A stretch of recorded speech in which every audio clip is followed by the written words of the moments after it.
Have you ever wondered how one of the most influential civilizations in human history, Babylon, came into existence?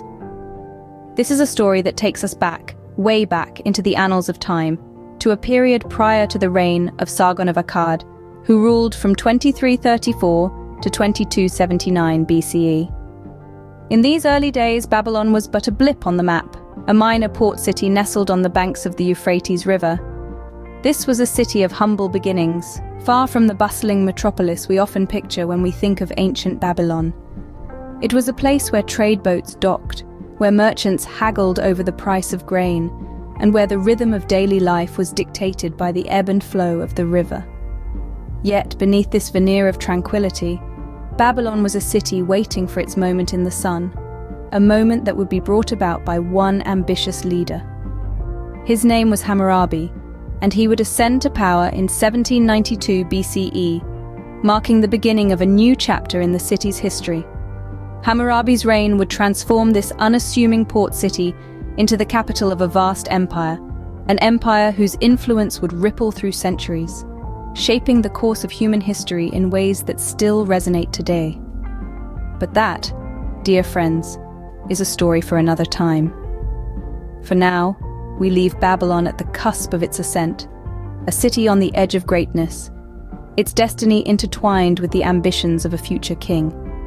A city that, in its time, would become a beacon of civilization, a testament to human ingenuity, and a symbol of the indomitable spirit of mankind. This small port city was about to rise from obscurity thanks to one ambitious ruler.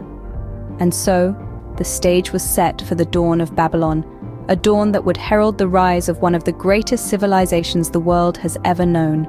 Enter Hammurabi, a ruler whose vision would transform Babylon into an empire. Rising to power in the early 18th century BCE, Hammurabi was not content to let Babylon remain a minor port city on the Euphrates River. He had grander plans that would see Babylon become the beating heart of a thriving empire.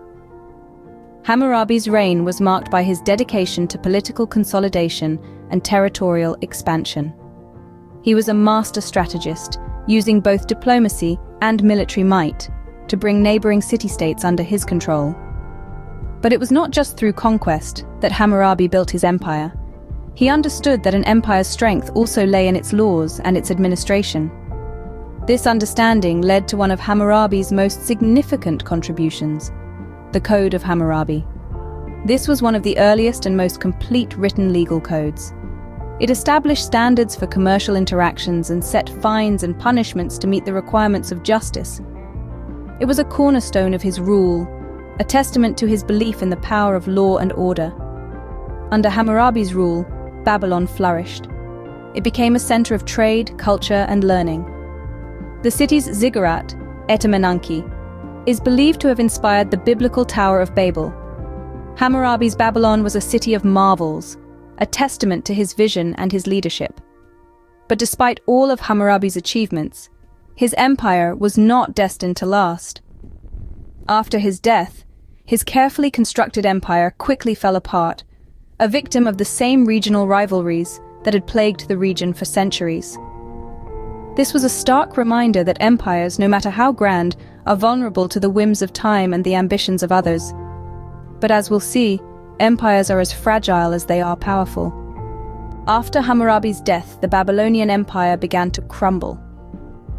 With no strong successor to keep the realm together, the empire that Hammurabi had built started to disintegrate rapidly. For many, this came as a shock. After all, Hammurabi had been a strong and wise ruler, a lawgiver who had transformed Babylon from a minor port city into a powerful empire. But Hammurabi's successors were not cut from the same cloth. They lacked his vision, his wisdom, and his ability to unite diverse peoples under a single banner. Instead, they were beset by infighting and power struggles, their focus inward rather than outward. As a result, the empire's outer territories began to break away, leaving the core weaker and more vulnerable. At the same time, external threats started to loom larger. The Hittites, a powerful people from Asia Minor, started to expand their territory, encroaching on Babylonian lands. The Assyrians too were growing in power, their eyes set on the fertile lands of the Babylonian Empire. With its leadership in disarray, Babylon was ill-equipped to handle these external pressures. The empire's economy also began to falter. The vast wealth that Hammurabi had amassed was squandered by his successors, leading to economic instability. The once thriving trade routes began to falter, and the empire's agricultural production, too, took a hit. The people grew discontented, their faith in their rulers waning, and so the empire that Hammurabi had built collapsed under the weight of its own problems. But this was not the end for Babylon. Far from it. The city would rise again, reclaiming its place as a center of culture, commerce, and power. The fall of the First Babylonian Empire was but a chapter in its long and storied history. But Babylon was far from finished. Its greatest glory was yet to come.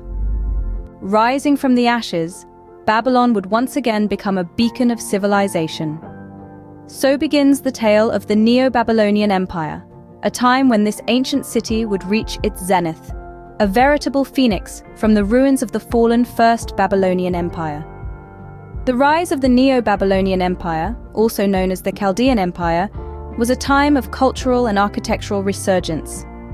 At the forefront of this resurgence was the reign of Nebuchadnezzar II, a ruler whose name still echoes through the annals of history. A man of vision and ambition, Nebuchadnezzar II would transform Babylon into an architectural marvel, a city that would leave an indelible impression on the world. One of Nebuchadnezzar's most celebrated achievements was the construction of the Hanging Gardens of Babylon. A marvel of engineering and horticulture, the Hanging Gardens displayed a lush, verdant paradise suspended in mid-air over the city, a testament to the ingenuity and creativity of the Babylonian people.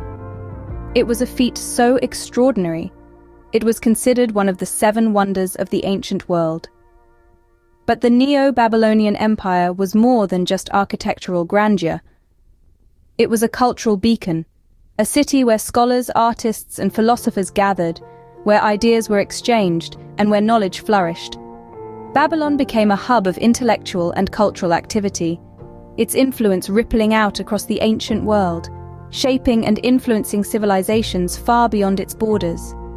Yet Nebuchadnezzar's reign was not without its challenges. His ambitious building projects and military campaigns stretched the empire's resources thin. Despite these challenges, he managed to maintain a period of prosperity and stability, a golden age that would forever etch the name of Babylon in the annals of history. The Neo-Babylonian Empire, under Nebuchadnezzar II, was a time of cultural and architectural resurgence. It was a time when Babylon shone brightly, a beacon in the ancient world, a testament to human ingenuity, resilience, and the enduring allure of civilization. But all good things must come to an end. And so, the story of the Neo-Babylonian Empire draws to a close, a chapter in the tale of Babylon that still fascinates and captivates us today. The mighty Babylon was not invincible, and its downfall was as dramatic as its rise. The curtains of history now draw us to the final act of this grand play, the end of Babylon. Babylon's doom was sealed by a combination of internal strife and external pressures. The city, once a symbol of power and prosperity, began to crumble from within. The Babylonians, who were once united under the rule of powerful kings, were now divided. Political instability and social unrest began to gnaw at the very foundations of the empire. The glory of Babylon was fading, and its enemies were watching. Enter Cyrus the Great, the ambitious king of Persia. Cyrus, a skilled strategist and leader, saw the opportunity in Babylon's weakness. He set his sights on the city, and in the year 539 before the Common Era, the Persian army descended upon Babylon. The Babylonians, weakened by internal conflicts, were ill-prepared for this assault. The city that had once stood invincible now lay vulnerable before an advancing enemy. The walls of Babylon, which had held strong for centuries, finally fell to the Persians. Cyrus the Great, living up to his name, showed a great deal of wisdom in his victory. He treated the conquered people with respect, even allowing them to continue practicing their religion. This strategic move ensured a smooth transition of power and secured his rule over the newly conquered territories. However, despite Cyrus's efforts, Babylon could not regain its former glory. the city gradually lost its significance as the political and cultural hub of the region. The once vibrant city of Babylon, the jewel of ancient civilizations, started to fade into oblivion. The fall of Babylon marked the end of an era. It was a poignant reminder of the cyclical nature of history, where empires rise and fall, where power shifts and civilizations evolve. The grandeur of Babylon was no more, but its legacy would live on in the annals of history, reminding us of a time when it was the center of the world. And so, Babylon, once a beacon of civilization, was reduced to ruins. Babylon may have fallen, but its influence lives on. This ancient city-state left an indelible mark on human civilization. From the Hanging Gardens, one of the 7 wonders of the ancient world, to their groundbreaking advancements in astronomy, mathematics, and law, Babylon's legacy is deeply intertwined with our shared cultural fabric. It's in our star charts, our legal systems, even our timekeeping. Thus, even in its ruin, Babylon continues to shape the course of human history.